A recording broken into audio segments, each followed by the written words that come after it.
Well-formed outcomes. What are well-formed outcomes? Effectively, what we're talking about is goal setting.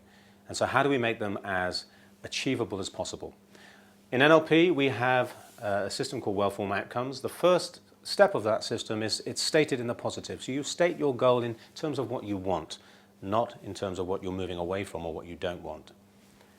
Secondly, it's initiated and maintained by self. Who's this for?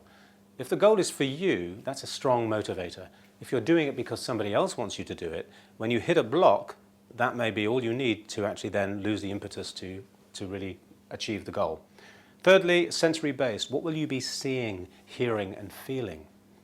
If you think about it, when you want something, what you're doing is often you're visualizing yourself achieving what it is. How will it feel when you get it?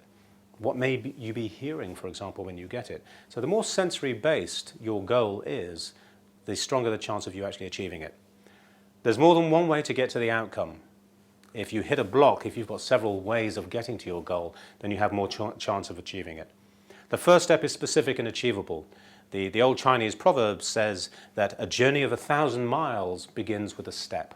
Sometimes your goal can be quite a big goal. In order to get there, you need a series of mini goals to take you there.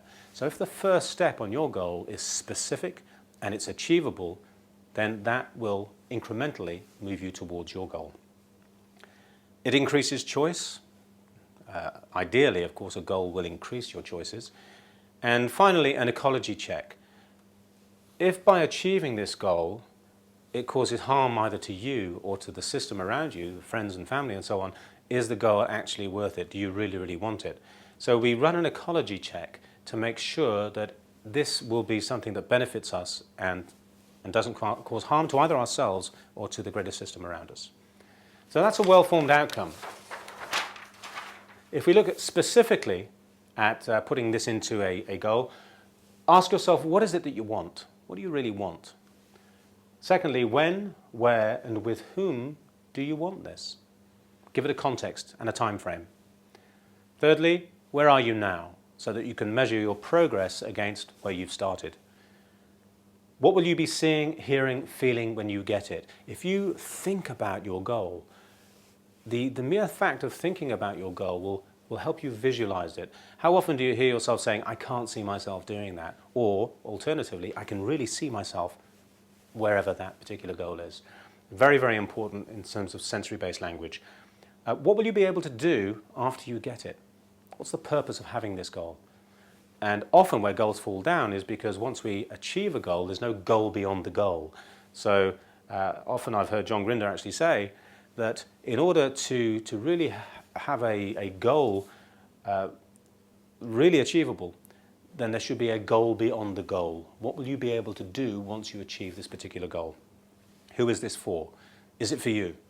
Are you achieving this goal for you? Because that's a strong motivator. And what resources and states are needed? How do you actually move from where you are to where you want to get to? Do you need to go and get some additional skills, for example? Do you need to adopt some particular states that will help carry you forward towards your goal? And as we mentioned earlier, the ecology check. Is this going to be of benefit to you, or is this likely to cause you harm in some way, either directly or to the system around you? A well-formed outcome.